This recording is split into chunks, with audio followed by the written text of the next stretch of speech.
My Father's Dragon, Chapter 8. My Father Meets a Gorilla. My father was very hungry, so he sat down under a baby banyan tree on the side of the trail and ate 4 tangerines. He wanted to eat 8 or 10, but he had only 13 left, and it might be a long time before he could get more.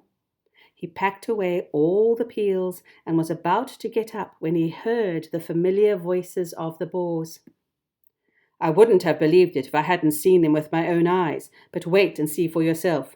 All the tigers are sitting around chewing gum to beat the band. Old Rhinoceros is so busy brushing his tusk that he doesn't even look around to see who's going by, and they're all so busy they won't even talk to me." "Horse feathers," said the other boar, now very close to my father. "They'll talk to me. I'm going to get to the bottom of this if it's the last thing I do." The voices passed my father and went around a curve, and he hurried on because he knew how much more upset the boars would be when they saw the lion's mane tied up in hair ribbons. Before long, my father came to a crossroads, and he stopped to read the signs. Straight ahead, an arrow pointed to the beginning of the river. To the left, the ocean rocks, and to the right, to the Dragon Ferry. My father was reading all these signs when he heard paw steps and ducked behind the signpost. A beautiful lioness paraded past and turned down toward the clearings. Although she could have seen my father if she had bothered to glance at the post, she was much too occupied, looking dignified, to see anything but the tip of her own nose. It was the lion's mother, of course, and that, thought my father, must mean that the dragon was on this side of the river. He hurried on, but it was farther away than he had judged. He finally came to the river bank in the late afternoon and looked all around, but there was no dragon anywhere in sight. He must have gone back to the other side. My father sat down under the palm tree and was trying to have a good idea when something big and black and hairy jumped out of the tree and landed with a loud crash at his feet. "Well?" said a huge voice. "Well, what?"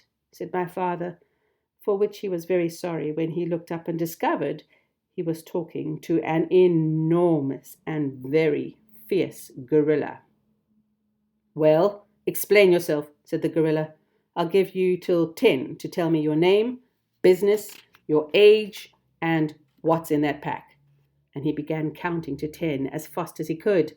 My father didn't even have time to say Elmer Elevator, Explorer before the gorilla interrupted. "Too slow. I'll twist your arms the way I twist the dragon's wings, and then we'll see if you can't hurry up a bit."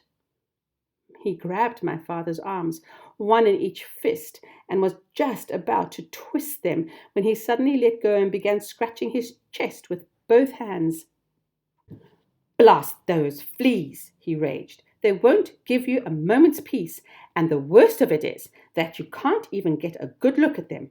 Rosie, Rhoda, Rachel, Ruthie, Ruby, Roberta, come here and get rid of this flea on my chest. It's driving me crazy." 6 little monkeys tumbled out of the palm tree, dashed to the gorilla, and began combing the hair on his chest. "Well," said the gorilla, "it's still there." We're looking, said the 6 little monkeys, "but they're awfully hard to see, you know."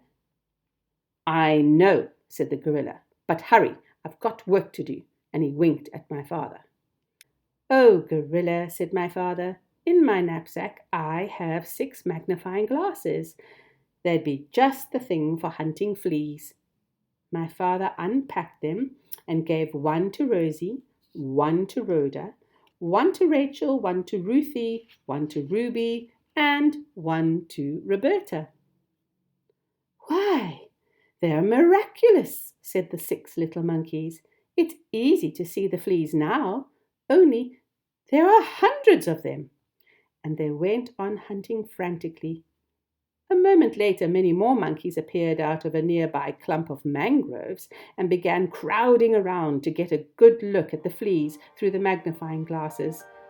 They completely surrounded the gorilla, and he could not see my father, nor did he remember to twist his arms.